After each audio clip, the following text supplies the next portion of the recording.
Hello everyone! So, sa mga kapwa nating supporters dyan ng PB Team o Pugong Biyahero. Ayan, so alam ko na lahat tayo ay kilig na kilig at inaabangan natin ang love team na Chris Pao. So, bilang tayo or ako, isa din ako sa sumusubaybay sa mga vlog ni Sir Pugong Biyahero. Lahat.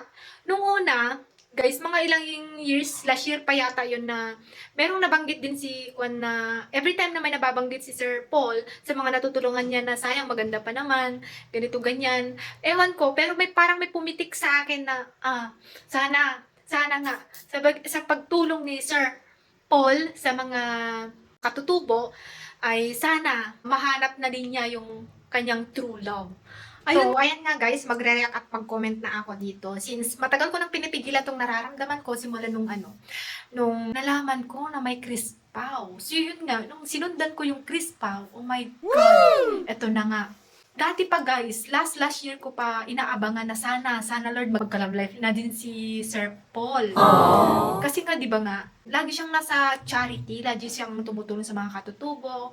Ayun nga, what if lang yung lagi niyang paghunting sa mga katutubo doon at yun nga, binigyan siya ni Lord ng para sa kanya na din, na doon niya na din mismo mahanap yung talagang magmamahal sa kanya or mamahalin niya at makakasama niya habang buhay. Kaya, yung sinasabi niya noon nung nakita niya, nung first time na makita niya si Krishna na merong parang yung si Angel ba, dito sa ulo niya, parang yun na siguro yung sign na binigay ni Lord sa kanya and oh my God. Napansin niyo guys, napanood niyo ba yung pumunta si Chris na dun sa bahay nila Sir Paul at hindi niya tinawag na Sir si Sir Paul. Masakit yung tiyan ni Chris na doon.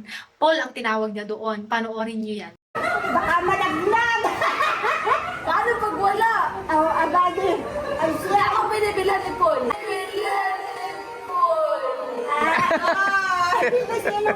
Salas na naman na video na napanood natin is sinabi ni Sir Paul na nung tulog si Chris na dun sa sasakyan, ang sarap sa feeling bilang supporters, ang sarap sa pakiramdam na meron siyang natatawag na may bahay. Tulog na naman po ang aking may bahay. Ay! Di ba, nakakakilig? Tapos, isa pa doon na si Sir Ellie, nung pumunta sila doon, nagpaayos ng hair ni Chris na. At yun nga, so sabi ni Sir Ellie, siya na ba? O siya na nga.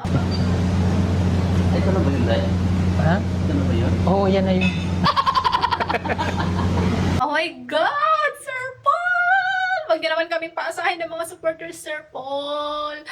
Ito na nga, alam mo ba, Sir Paul, lahat-lahat na po ng mga videos mo, mga kasamahan mo, lahat ng mga kasamahan mo sa PB team, lahat sinubaybayan ko talaga. Kung ano yung mga nakikita ko dyan, basta may Chris Pao, sige, click talaga. Lahat, pinapanood ko talaga kahit hindi na ako makapaghugas. Guys, tignan nyo ang kalat-kalat dito. Hindi pa talaga ako nakapaghugas. Dahil sa Chris Pao na yan.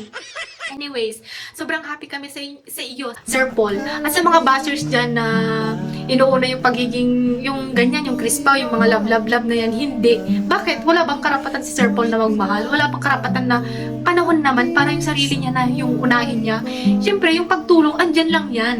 Pero ang edad, tumatanda din tayo. Kailangan din natin ng may kasama sa buhay. Kailangan din natin na magkaroon tayo ng sariling or matatawag natin pamilya. Diba? Para saan pa na nagtatrabaho ka, nagpapagod ka?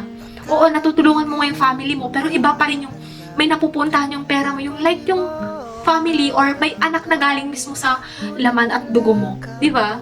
Ang sarap yun, nakaka-motivate mas. Ang sarap magtrabaho pag uwi mo, di ba? May sarili kang asawa at anak. Di ba, Sir Paul? Sana naman, Sir Paul, huwag niyo na kaming paasahin. Kasi sabog na kami. Hindi ko na nga alam na meron pa pala akong asawa. Anyways, Sir, simula ngayon, suportahan ka namin hanggang sa uli. Kayo ni Chris Pao. At napansin namin kay Chris na, ako guys bilang ako, marami ako din akong mga naging kaibigan.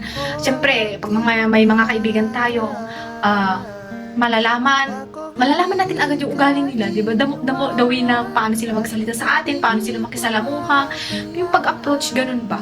Si Chris na yung tipong babae na ang sarap kasama. Mabilis mo lang siyang pakisamahan or kagaanan ng loob. 'Di ba? Hindi siya yung tipong parang yung malandi, hindi siya yung tipong parang parang traitor, ganun. Parang parang may lang din siya. Parang pag kinausap mo is agad-agad, makagaanan mo talaga siya ng loob. Gaya nga sabi ni Sir Paul, di ba guys, na yung edad niya na 40, pagkasama niya si Chris na parang di niya nararamdaman na 40 years old siya. Pero actually guys, at kay Sir Paul, halata, akala ko nga noon is wala ka pa sa 40. Kasi hindi naman halata na matanda ka, Sir Paul eh. Ang ganda nga ng katawan mo, parang talaga, di ba, ang gwapo talaga, gwapo na, mapakumbaba, mabait, matulungin, na sa'yo na lahat, Sir Paul. Si Chris na, nakilala mo, di ba, ang ganda ng tandem yung dalawa, sir. Kasi, si Chris na, di ba guys, ang ganda ng tandem ng dalawa. Si Chris na yung inosente, na hindi pa siya, wala pa siya masyadong alam sa mga bagay-bagay na, hindi yung walang utak, matalino siya actually, pero yung inosente ba? At si Sir Paul, since marami na siyang mga experience sa buhay, lahat-lahat, di ba? Ang ganda ng tandem, tapos siya yung magtuturo kay Chris. Oh my God! Abangan namin yan. Please like, share, and subscribe, guys. Yung reaction ko talaga, ilang days din pinag-isipan kung i-update ko ba ito. Oh my God, hindi ko talaga kaya. Kaya ngayon, naisipan ko, magnangaw-ngaw na talaga ako dito sa social media since Chris Pao talaga ang the best. Oh my God, sa totoo lang guys, ang dami kong sinusubaybay, ang dami kong pinapanood ng mga vlogger, pero yung love life talaga ni Sir Paul, yung talaga, matagal ko na talaga sinusubaybayan na pinag-break mo din na sana magkaroon din ng love life si Sir Paul. Diba? Bagay na bagay talaga sila, guys. Diba, guys? Comment down kung talagang bagay sila. Support ba kayo sa kanila, guys? Oh my God, Sir Paul! Nagiginig na ako dito! Bye!